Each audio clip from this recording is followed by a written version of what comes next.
بسم الله الرحمن الرحیم د لیزر په سپېڅلي نامه باندې السلام علیکم ورحمت الله. د سیسینې مکمل کورس ته ښه راغلاست. د ټیکنالوژي یوټیوب چینل دی او دلته تاسې د سیسینې مکمله برنامه تعقیبوئ. په تېر درس کې موږ تاسې د پیکټ ریسر اړوند موضوعاتو باندې بحث کړی و چې څنګه کولی شو پیکټ ریسر ډاونلوډ کړو، څنګه کولی شو استعمال کړو او د نیټورک یو ډیاګرام مو جوړ کړی. صحیح ده. په نن درس کې موږ تاسو انټرفیس ان کیبل باندې بحث کوو، همدارس ایترنیټ ان سټنډرډ باندې خبرې کوو، بیټس ان بایټس باندې خبرې کوو، یو ټي پی کیبل باندې خبرې کوو، پنز اورډر ډیوایسز باندې خبرې کوو، فایبر کیبل باندې خبرې کوو، پیکټ ریسر یو لای په پای کې موږ لرو او په پای کې بیا په وروستۍ برخه کې کوایزس لرو. صحیح ده. نو را سره پاتې شئ. په دغه موضوعاتو باندې موږ په دې لیکچر کې خبرې کوو. نو لومړی راځو انټرفیس ان کیبل. دلته موږ سره د نیټورک یو ډیاګرام دی او دغه ډیاګرام کې موږ سره مختلف ډیوایسونه دي او دا موږ سره په مختلفو پورټونو مختلفو کیبلو په واسطه یو له بل سره کنیکټ دي. آیا په دغه ډیاګرام یا د دغه کیبلو او دغه انټرفیسونو په هکله مو مخکې اورېدلي دي؟ که مو نه وي اورېدلي نو راسره پاتې شئ. ټیکنالوژي ستاسې په ټیکنالوژۍ کې ستاسې غوره ادرس دی. نو راځو مخکې ځو چې څه لولو. دلته ما سره سویچ دی او دا ما سره د سویچ یو طرف دی او دا په دې کې ما سره د RJ45 پورټس یا انټرفیسز دي. صحیح ده. RJ45 پورټس دلته موږ سره د دې شمېر 40 رسیږي. صحیح ده. مخکې مې په دې هکله تاسو ته یادوري کړې وه، خو په دې بازي کې تاسو یو بل څه وینئ چې لیکلي دي 10/1000/1000 BST ports 1 till 24 ports are auto MDIX. په دې هکله مه ورخطا کېږئ. په همدغې لیکچر کې مې په دې موضوع باندې تاسو ته ښه ډیپ تللی یم او یادوري مې په دې هکله تاسو ته کړې ده. راسره مل واوسئ. دغه د RJ45 انټرفیس یا پورټ چې تاسو وینئ، له دې سره موږ دغه RJ45 کنیکټر کنیکټ کوو او له دې سره بیا موږ او تاسې عموما د ټویسټډ پیر کیبل یا یو ټي پي کیبل څنګه کوو کنیکټ کوو، چې RJ نه مطلب دی رجسټرډ جیک. اوس چې دغه ډیټا دغه RJ45 کنیکټر له سویچ یا کوم بل ډیوایس سره کنیکټ دی او دا چې دې پورې موږ سره د یو ټي پي کیبل نښتی دی. خو اوس په دې هکله پوهېږو چې دا په کومې ټکنالوژۍ باندې دغه ډیټا سینډ کېږي او ریسیو کېږي. نو هغې ته موږ ایترنیټ وایو. ایترنیټ چې دی موږ سره یو داسې ټکنالوژي ده چې په نیټورک کې د ډیوایسونو ترمنځ د ډیټا د سینډینګ او ریسیوینګ مسؤلیت لري.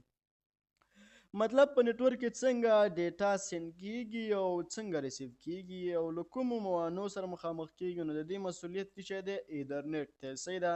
یا ایترنیټ از ا کلیکشن اف ا نیټورک پروتوکول ان سټانډرډز. ایترنیټ دی موږ سره د نیټورک پروتوکولونو یا معیارونو یا د قاعدو یو مجموعه ده چې د دې پروتوکول او سټانډرډونو په واسطه دا کولی شي څنګه ډیټا سینډ کړي او څنګه ډیټا. اوس لولو چې دغه ډیټا سینډ کیږي او ریسیو کیږي، د دې د سپیډ او د دې د سایز څنګه اندازه کیږي. بیټس ان بایټس لولو. صحیح ده. بیټس چې دی عموما په 0 او 1 سره موږ ریپرزینټ کیږي موږ سره. صحیح ده. عموما چې دغه ټول الکتریکل ډیوایسز اپریشن ترسره کوي، کمپیوټر دی، موبایل دی، همدارس نور هر څه چې دي او په برق باندې کار کوي، نو هغه موږ سره دغه خپل اپریشن په 0 او 1 باندې مخ ته وړي. صحیح ده. نو 0 او 1 اته بیټ سره یو ځای کېږي او هغې څخه یو بایټ جوړېږي. صحیح ده. نو عموما چې د یو ډیوایس نه ډیټا بل ډیوایس ته لیږدول کېږي د 0 او 1 په شکل باندې لیږدول کېږي. د دې په دې هکله به تاسې ډېر معلومات لرئ شاید. خو عموما چې د دغه یو ډیوایس نه بل ډیوایس ته ډیټا لیږدول کېږي، د دغه ډیټا دا سپیډ موږ سره په بیټس پر سیکنډ یا کیلو بیټس پر سیکنډ یا ګیګا بیټس پر سیکنډ باندې اندازه کېږي. صحیح ده. خو دا یو اکسپشن در سره زده کړئ چې د ډیټا سپیډ موږ بیټس پر سیکنډ باندې اندازه کوو یا کیلو بیټس پر سیکنډ یا ګیګا بیټس پر سیکنډ. خو د ډیټا سپیډ موږ بایټس پر سیکنډ باندې نشو اندازه کولی. د دې ډیټا سایز او شکل موږ بایټس پر سیکنډ باندې اندازه کوو. صحیح ده که نه؟ نو راځو مخکې ځو چې نور څه لولو. دلته وګورئ سایز اف بیټس. یو کیلو بیټس چې دی دا موږ سره 1000 بیټس دی. صحیح یا 1000 بیټس دی. یو میگا بیټس موږ سره 1,000,000 بیټس دی. صحیح ده. یو ګیگا بیټس موږ سره 1,000,000,000 بیټس دی او یو ټیرا بیټس موږ سره 1,000,000,000 بیټس دی. نو دا ترتیب هم در سره زده کړئ، انشاءالله په کار مو راځي. نو راځو اوس ایترنیټ او د هغې سټنډرډونو په هکله غږیږو چې ایترنیټ سټنډرډ څه شی دی او له چا لخوا ټاکل کیږي. ایترنیټ سټنډرډ عموما د IEEE لخوا په 1983 کال کې ټاکل شوي دي. صحیح ده. ایترنیټ سټنډرډ هغه سټنډرډونه دي چې ډیټا د سینډ او ریسیوینګ مسؤلیت په غاړه لري آی تریپل ای 802.1 د دې خپل عدد دی چې د سټنډرډ لپاره ټاکي. آی تریپل ای نه مطلب د انسټیټیوټ اف الکترونکس انجینیر چې د عموما دا موږ سره یو نړیوال ارګنایزیشن دی چې د ټکنالوژۍ لپاره دا سټنډرډونه ټاکي. صحیح ده چې دا د ایترنیټ لپاره کوم سټنډرډونه ټاکلي دي په لاندې چوکاټ کې تاسې وینئ. دلته موږ سره لومړی سرعت دی، د دغې سټنډرډ بیا عام نوم دی، بیا معیاري نوم دی، بیا کیبل ډول دی او بیا تر ټولو لویه فاصله ده. دلته موږ سره 10 ام په سرعت کې وینئ 10 ام بي پر سیکنډ یا 10 میگا بیټس پر سیکنډ. نو د دې عام نوم چې دی موږ سره هغه ایترنیټ دی او د معیاري نوم چې د آی تریپل ای لخوا ورته ټاکل شوی دی هغه 802.3 دی. او د کیبل ډول چې دی موږ سره د دغه 10 بیس ټي دی. 10 نه مطلب د دې خوا مې تاسو ته یادوري وکړه چې سپیډ یا 10 میگا بیټس پر سیکنډ. او بیز نه مطلب دی بیز بینډ سیګنلینګ. صحیح ده. او ټي نه مطلب دی ټویسټډ پیر کیبل. دغه انټرنیټ ټکنالوژي کې موږ ټویسټډ پیر کیبل استعمالو. صحیح ده. او د ټولو لویه فاصله موږ د دغه 100 متره میکزیمم ټرانسمیشن ډیسټنس دی. عموما په انټرنیټ ټکنالوژي کې موږ د 100 مترو نه اخوا فاصله نه لرو. بل چې دی موږ سره د سرعت د دغه 100 ام بي پر سیکنډ دی او عام نوم یې فاسټ ایترنیټ دی. صحیح ده. نو تاسو به په دې هکله یادوئ مخکې چېرته نوم اورېدلی ایترنیټ فاسټ ایترنیټ. صحیح ده. معیاري نوم یې دغه 802.3 یو دی چې کوم د آی تریپل ای لخوا ورته ټاکل شوی دی. او همداراز د کیبل ډول یې 100 بیس ټي دی، مطلب سپیډ یې 100 دی او بیس بینډ سیګنلینګ ټویسټډ پیر کیبل. صحیح ده. او تر ټولو لویه فاصله د دغه 100 متره ده، عموما ټوله 100 متره. صحیح ده. او بل چې دی موږ سره 1 ګیګا بیټس پر سیکنډ دی، معیاري نوم یې ګیګا بیټ ایترنیټ دی او د آی تریپل ای سټنډ دا دی 802.3 ای بي. او د کیبل ډول یې 10 بیس ټي دی، مطلب 1000 بیس ټي دی، مطلب 1000 ام بي پر سیکنډ بیس ټویسټډ پیر کیبل، بیس بینډ سیګنلینګ ټویسټډ پیر کیبل. او دا موږ سره څه شی دی څلورم چوکاټ څلورم ټیبل کې په څلورم سل کې 100 متره فاصله لري. صحیح ده. بل چې دی موږ سره 10 جی بیس ټي دی چې د دې عام نوم موږ سره 10 ګیګا بیټ ایترنیټ دی. د معیاري نوم یې چې د آی تریپل ای سټنډرډ دی 802.3 ای ان دی. او کیبل ډول یې 10 جی بیس ټي دی او د تر ټولو لویه فاصله یې 100 متره ده میکزیمم. نو راځو اوس لولو یو ټي پي کیبل. مخکې مې تاسو ته باید یادوري په دې هکله کړې وه چې یو ټي پي کیبل ولولو. عموما ټویسټډ پیر کیبل موږ سره په دوه ډوله دی چې یو ایس ټي پي دی او بل یو ټي پي دی. ایس ټي پي نه مطلب دی شیلډډ ټویسټډ پیر کیبل. صحیح ده. او یو ټي پي دی انشیلډډ ټویسټډ پیر کیبل. انشیل نه مطلب دا دی چې دې خوا په تصویر کې تاسې وینئ دا موږ سره شیلډ یا پوښ نه لري. ټویسټډ نه مطلب دا دی چې دا یو له بل سره یو ځای شوي دي، تاو شوي دي. صحیح ده. او پیر نه مطلب دا دی چې دغه اته پنځس تاسې وینئ، دغه اته کیبلې یا پنځس یا مزي. نو دغه زده کړئ دا موږ سره په یو ټي پي کیبل کې اته پنځونه دي، تاسو دغه شکل کې وینئ. او یا ویرز دي یا مزي دي، دا څنګه چې د پیر شوي دي سره جوړې شوي دي او څلور جوړې کړي دي چې د دوی د ټویسټډ کېدل موږ له دې لپاره دغه طاقت ورکوي چې د ای ام آی کوم مضره وړانګې دي یا الکترومیګنیټک انټرفیرنس چې ورته وایي، دا کوم مضره وړانګې دي عموما هغه د الکتریکل ډیوایسز چې څومره دي د هغې نه دغه مضره وړانګې خپریږي، د هغې لپاره دغه د دوی ټویسټډ کېدل د هغې لپاره دفاع کوي. صحیح ده. په ایس ټي پي کې بیا هغې خپل شیلډ دی هغه دفاع کوي، نو خو دا هغې تر په توپیر باندې لږ زره کمزوري دا موږ سره ځکه شیلډ نه لري. صحیح ده. نو راځو مخکې ځو بیا هم یو ټي پي کیبلز کې پاتې کېږو. دلته ما سره د یو ټي پي کیبل یو ډول دی د RJ45 کنیکټر سره کنیکټ دی، خو دې خوا تاسې وینئ چې یو موږ سره 10/100 بیس ټي دی. د دې نه مطلب دا دی مخکې مې تاسو ته یادوري وکړه چې سپیډ یې څومره دی 10 ام بي پر سیکنډ دی چې هغې ته موږ وایلو ایترنیټ. او بل چې دی موږ سره فاسټ ایترنیټ دی ځکه سپیډ یې څه دی موږ سره 100 ام بي پر سیکنډ یا 100 بیټس پر سیکنډ دی. نو دلته ما سره د ایترنیټ او فاسټ ایترنیټ ټکنالوژي دا مخکې ټیبل در سره تعقیب کړئ، انشاءالله پوهېږئ. ایترنیټ اف اس ایترنیټ ټیکنالوژي ده. په ایترنیټ اف اس ایترنیټ ټیکنالوژي کې موږ سره څلور وایرس یا څلور موزي یا څلور پینز څنګه وي اکټیو وي. صحیح ده. او دا څلور وایرس یو ځای شوي او دوه جوړې کړي وي. صحیح ده. د ډیټا د سینډنګ او ریسیوینګ لپاره د کې موږ سره څلور وایرس اکټیو وي او نور څلور وایرس څنګه وي ان اکټیو وي.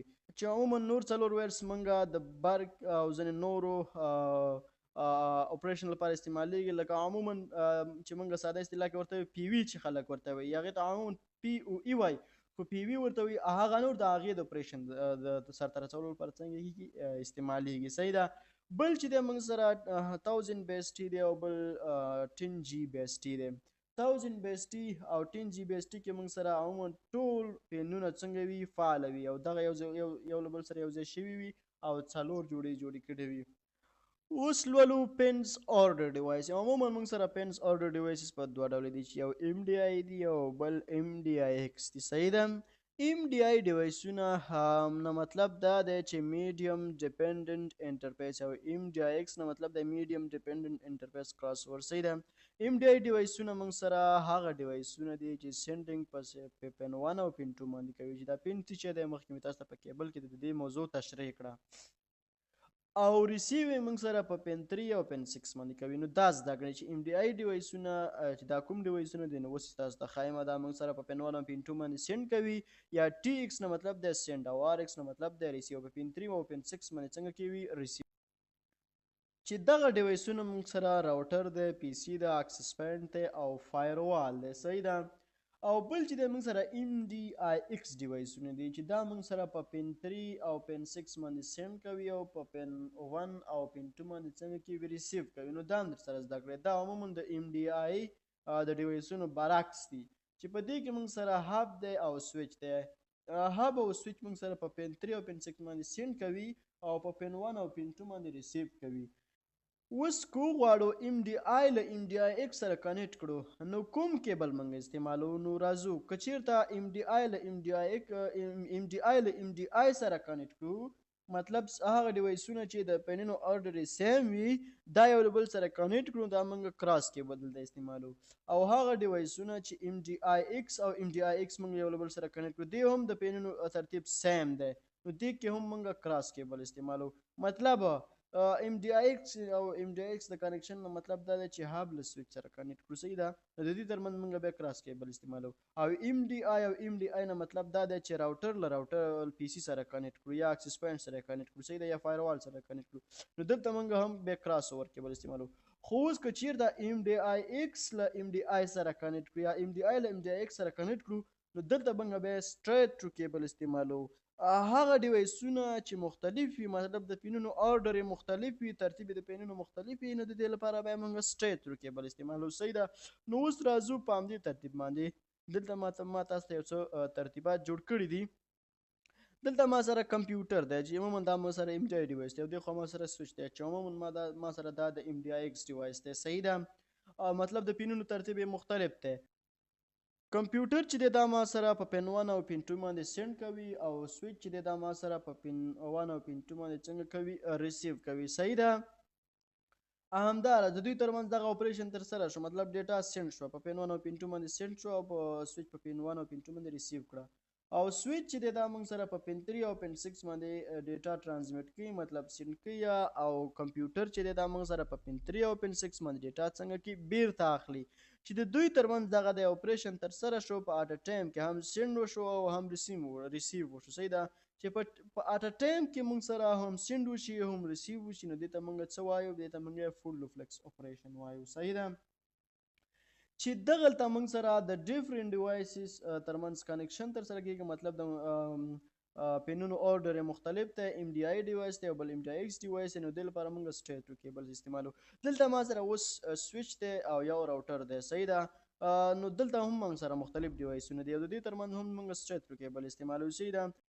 سویچ چې دی دا موږ سره په پین 1 او پین 2 باندې ریسیو کوي او په پین 3 او پین 6 باندې څنګه کوي سینډینګ کوي، چې مخکې مې په دې اړه تاسو ته یادوري وکړه. او راوټر چې دی دا موږ سره په پین 1 او پین 2 باندې سینډ کوي او په پین 3 او پین 6 باندې څنګه کوي ریسیو کوي. صحیح ده. اوس د دوی ترمنځ په یو اپریشن تر سره شو کنه، مطلب سینډ او ریسیو تر سره شو. اوس د دوی ترمنځ موږ د سټریټ کیبل استعمالو ځکه چې د دوی د پینونو آرډر مختلف دی. اوس که چیرته موږ د دغې هغه پر ځای راوټر پر ځای موږ سویچ کیدو نو بیا موږ د پینونو ترتیب داسې نه کوو ځکه د سټریټ کیبل کې پین 1 له پین 1 سره کنیکټ وي، پین 2 له پین 2 سره، پین 3 له پین 3 سره، پین 6 له پین 6 سره. صحیح ده. خو په کراس اوور کیبل کې چې بیا د سیم ډیوایس ترمنځ د کنیکشن لپاره استعمالیږي بیا موږ داسې نه کوو. صحیح ده. اوس دلته ما سره سویچ دی او دې خوا ما سره یو بل سویچ دی. صحیح ده چې دا دواړه ایم ډي ایکس ډیوایسونه دي، مطلب د پینونو آرډر سیم دی. مخکې مې تاسو ته یادوري وکړه. نو دې لپاره موږ کراس کیبل استعمالو. همداراز راوټر چې دی په پین 3 او پین 6 باندې ډیټا ریسیو کوي او کمپیوټر چې دی په پین 1 او پین 2 باندې څنګه کوي ډیټا سینډ کوي. نو دلته وګورئ په کراس اوور کیبل کې عموما پین 1 له پین 3 سره کنیکټ وي او په پین 2 له پین 6 سره کنیکټ وي، پین 3 له پین 1 سره کنیکټ وي او پین 6 له پین 2 سره کنیکټ وي. صحیح ده. نو د دوی ترمنځ دا د اپریشن تر سره کیږي. کمپیوټر په پین 1 او پین 2 باندې ډیټا سینډ کوي او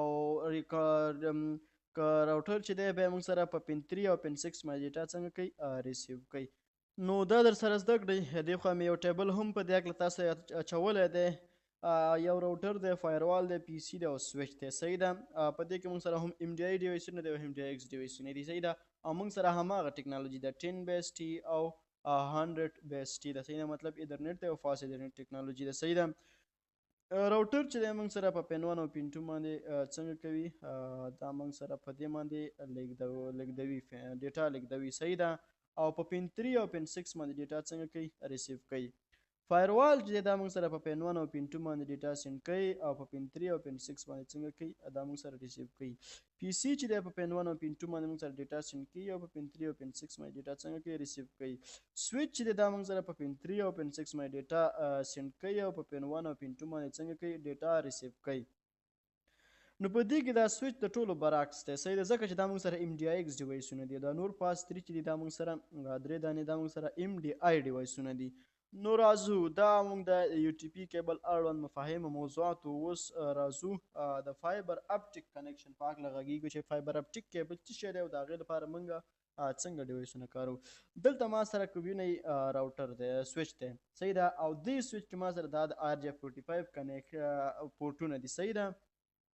خو دې خوا که تاسو وینئ دا ما دلته د فایبر اپټیک د کنیکشن لپاره پورټونه دي. صحیح ده. همداراز دې راوټر کې موږ سره دا د آر جی 45 څه شی دي پورټونه دي. صحیح ده. یا انټرفیسز دي. خو دلته په دې اوږده ساحه کې که تاسو وینئ په راوټر کې عموما موږ سره د فایبر د کنیکشن لپاره هغه څه شی استعمالیږي دغه پورټونه زیات پورټونه استعمالیږي. صحیح ده. فایبر چې دی دا موږ سره یو نوې ټیکنالوژي ده. صحیح ده. اوس عموما ایترنیټ او فاست ایترنیټ دا عموما اوس وخت کې کوشش کیږي چې له منځه لاړې شي. صحیح ده. او په ځای هغه فایبر ټیکنالوژي وکارول شي ځکه فایبر چې دی ډیټا ترانسمیشن سپیډ یې زیات دی او یو خبره ده چې دا عموما چې دی ګرانه ده او دا د ډیټا د سینډینګ لپاره د لایټ څخه استفاده مخکې په دې هکله تاسو ته زه یادوري کړم. دلته ما سره یو ای سی پی ترانسیور دی. صحیح ده. نو اوس یوه پوښتنه مې ذهن له راځي چې فایبر چې دی موږ سره عموما د نور په شکل باندې ډیټا سینډ کوي. صحیح ده. او راوټر چې دی او کمپیوټر او ټول الکتریکل ډیوایسز موږ سره د 0 1 یا برق په شکل ډیټا باندې اپریشن تر سره کوي. نو د دوی د نور په شکل او د برق په شکل د دوی ترمنځ یو له بل سره کمیونیکیشن څنګه کیږي.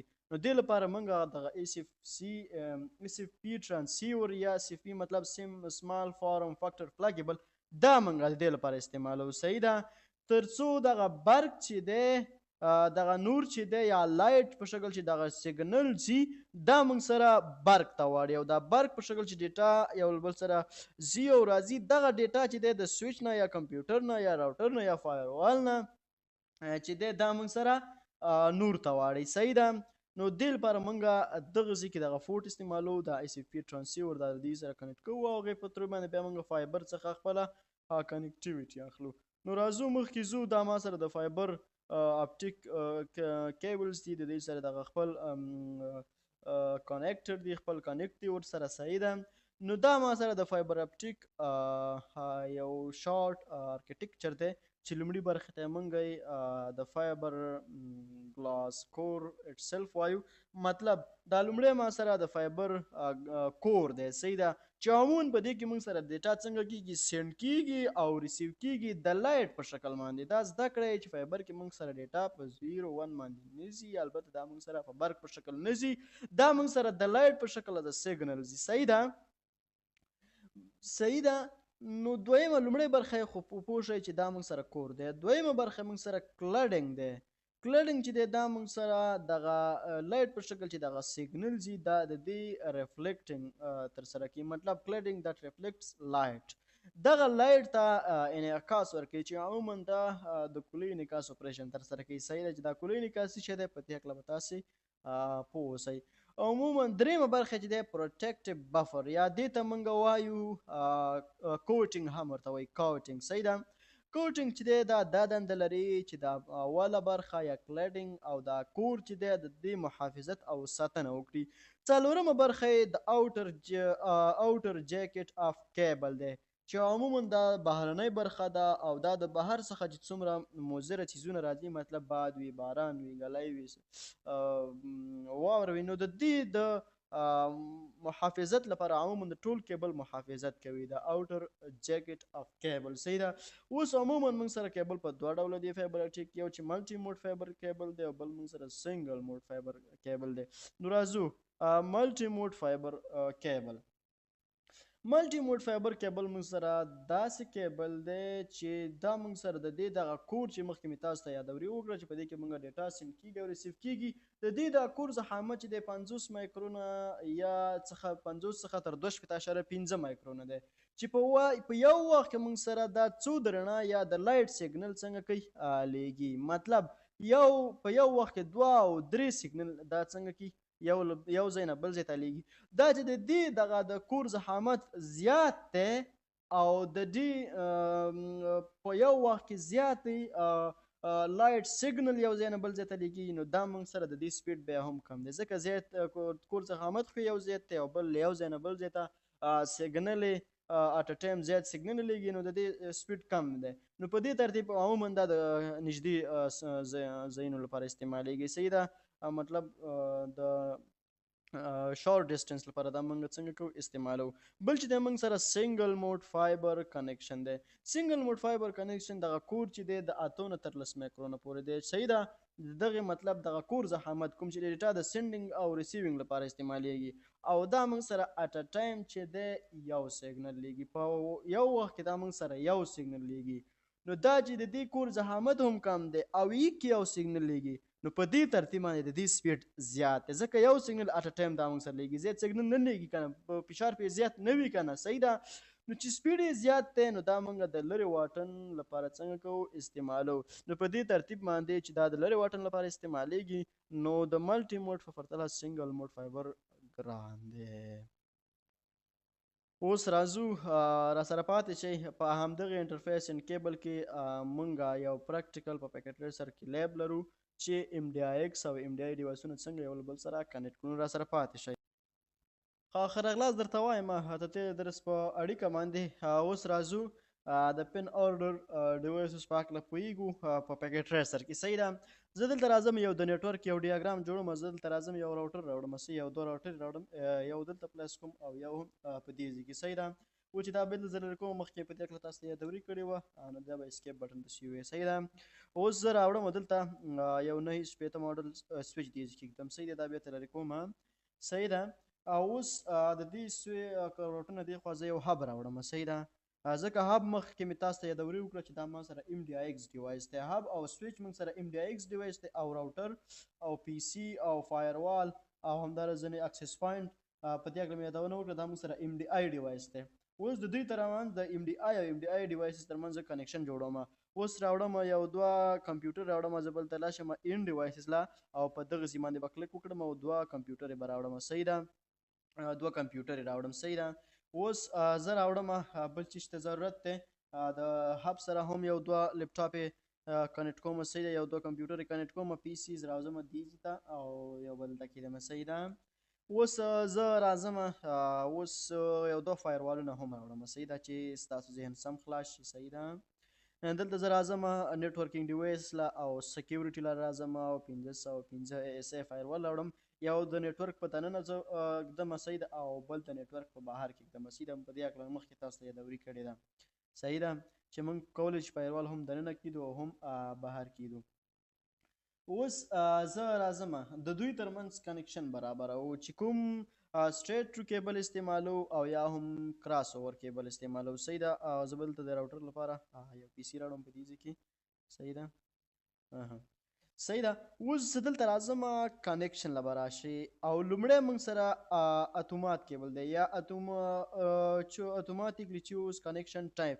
عموما موږ سره یوه نوې ټکنالوژي چې هغې ته اټو ام ډي آی ایکس وایي. دا اوس چې نوي ډیوایسز څنګه مخې له راځي، نوي ډیوایسز کشف کیږي جوړیږي، نو هغوی عموما د اټو ام ډي ایکس پنس آرډر استعمالوي. صحیح ده. اټو ام ډي ایکس دې ته وایي چې کوم ډیوایس په کوم پن سره اړیکه جوړولی شي، نو ډایرکټ اتوماتیکلی د هغې د کنیکشن ټایپ څنګه کوي استعمال انتخابوي چوز کوي. صحیح ده. نو دا عموما د اتوماتیکلی چوز کنیکشن ټایپ دی. صحیح ده. بیا دې خوا موږ سره کنسول دی چې عموما دې په واسطه موږ کولی شو چې د پی سي د راوټر یا سویچ کنسول ته داخل شو، په هغې کنفیګریشن وکړو. ښه راځو اوس موږ عموما موضوع کاپر سټریټ تھرو کیبل او کاپر کراس اوور کیبل دی. صحیح ده. موږ وویل چې سټریټ تھرو کیبل د هغه ډیوایسونو لپاره استعمالیږي چې د پن آرډر یې مختلف وي، نو دغه علامه دې لپاره استعمالیږي. صحیح ده. دا سمبول دی. او کراس اوور کیبل هغه دی چې د پنونو ترتیب موږ سره سیم یو ډول وي، نو هغې لپاره موږ کراس اوور کیبل استعمالو. دې خوا بیا موږ سره فایبر کیبل دی چې په دې هکله مې تاسو ته یادوري وکړه. بیا پون کیبل دی او بیا کوکزل کیبل دی، همداره سیریل ډي سی او ډي ټي. نو دغه کوکزل او سیریل ډي سی او ډي ټي مسله اوس تقریبا له منځه تللې ده او دا اوس نه استعمالیږي. بیا موږ سره اوکټل دی، همداراز آی او ټي لپاره خپل کیبل دی یا انټرنیټ آف ټینګز کیبل دی، همداراز د یو اس بي کیبل دی. صحیح ده. نو زه راځم زه اتومات کیبل دې لپاره انتخابوم چې ما سره اوس دغه معلوم شي چې کوم یوې ما سره ام ډي آی دی او کوم ما سره ام ډي آی ایکس دی. صحیح ده. نو زه راځم کمپیوټر له سویچ سره کنیکټ کوم. دا چې کمپیوټر موږ سره څه شی دی ام ډي آی دی که نه، او سویچ موږ سره ام ډي آی ایکس دی، نو دلته ما سره څه انتخاب کړه سټریټ کیبل انتخاب کړه ځکه ډیفرنٹ ډیوایسز دي. صحیح ده. او دا زه له سویچ سره کنیکټ کوم. صحیح ده. اوس زه له سویچ له فایروال سره کنیکټ کوم. صحیح ده. اوس دلته ما سره کوم یو کیبل انتخاب کو، دلته ما سره انتخاب کو دغه کیبل کراس اوور کیبل سیم ډیوایس. صحیح ده. نو دلته زه دا فایروال له راوټر سره کنیکټ کوم. صحیح ده. د دوی ترمنځ هم دغه سټریټ تھرو کیبل څنګه کو انتخاب کو. همدارنګه فایروال له راوټر سره کنیکټ کوم او فایروال له بل راوټر سره. صحیح ده. اوس راوټر چې زه له هب سره کنیکټ کوم، نو په دې ځای کې موږ ویل چې راوټر موږ سره ام ډي آی ډیوایس دی او هب موږ سره ام ډي آی ایکس ډیوایس دی.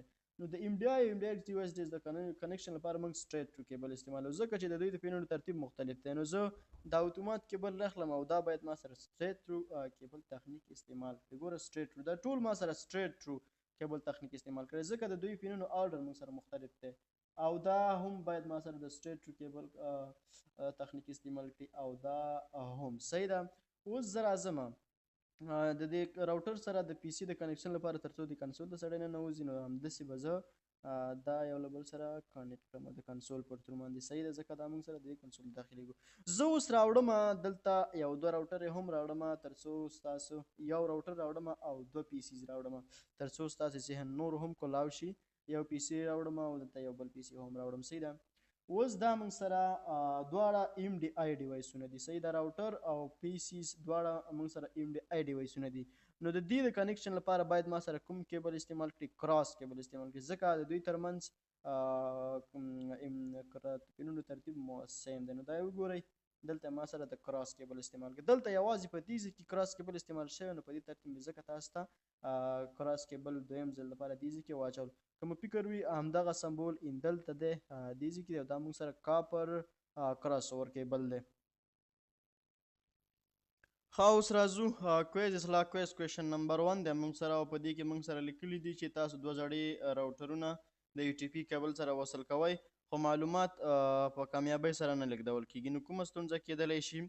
نو لومړی ځواب موږ سره دی they are connected with the straight through cable وي دوی له straight through cable سره کنیکټ دي نو ځکه نه لیږدول کیږي صحیح ده مطلب ځکه ستونزه واقع ده په دویم نمبر کې په بي کې موږ لرو they are connected with the cross over cable دوی د cross over cable په تر باندې کنیکټ دي نو ځکه ستونزه ده او په سی کې موږ لرو they are operating with the ATMDX mode دوی د MDIX موډ په واسطه څنګه کې اپریشن تر سره کوي یا عملیات تر سره کوي نو ویډیو ودروئ او سم ځواب په نښه کړئ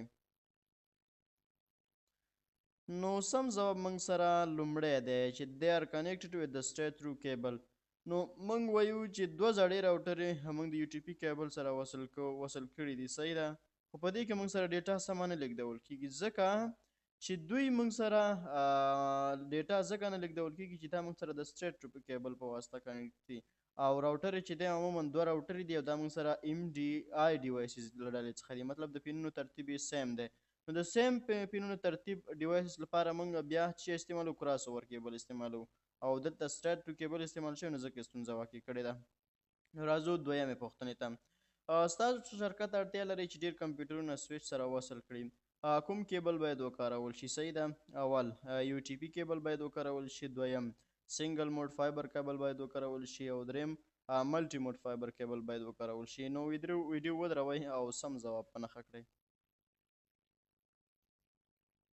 نو سم ځواب موږ سره UTP یا unshielded twisted pair کیبل دی صحیح ده ځکه عموما د سویچ او راوټر ترمنځ د کنیکشن لپاره موږ UTP استعمالو او سنگل موډ او ملټي موډ فایبر عموما د سویچ او راوټر ترمنځ د استعمالولو لپاره مناسب نه دي صحیح ده نو راځو کویشن نمبر 3 په دریمه پوښتنه کې موږ لرو د 10 او 100 مطلب ایترنیټ او فاست ایترنیټ ټکنالوژي د میسو کیبل په کارولو سره د یو کمپیوټر څخه راوټر ته د معلوماتو د لیږدولو لپاره کوم پینونه کارول کیږي صحیح ده یا کوم پینونه د کمپیوټر څخه راوټر ته د ډیټا د سینډینګ لپاره کارول کیږي کله چې ټکنالوژي موږ سره کومه وي ایترنیټ وي او فاست ایترنیټ وي صحیح ده ګیګا ایترنیټ لاین زو نو دلته موږ سره اول کې پین 1 او پین 2 دویم کې پین 2 او پین 4 او په دریم کې پین 3 او پین 6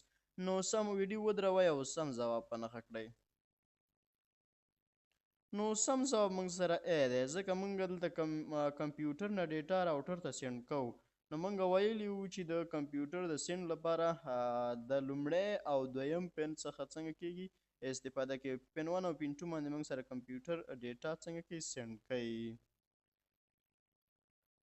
نو مننه چې زموږ ویډیو مو تر دې ځای پورې تعقیب کړه ډیره مننه کوشش وکړئ چې زموږ د یوټیوب چینل سره سبسکرایب کړئ لایک پرې وکړئ او همداراز کمنټ پرې پرېږدئ او ویډیو نورو اړونده ملګرو سره شیر کړئ تر څو خلک خبر شي چې په ټیکجیني یوټیوب چینل باندې په پښتو ژبه داسې نوې برنامه فعاله شوې ده او کولی شي له دې څخه استفاده وکړي نو دا اوس موږ ستاسو د نن ورځې لیکچر په بل راتلونکي لیکچر کې چې زه عادل سادات له تاسو سره حاضرېږم تر هغې مو په لایزار رب سپارم په دعاګانې کې مو یاد ساتئ الله حافظ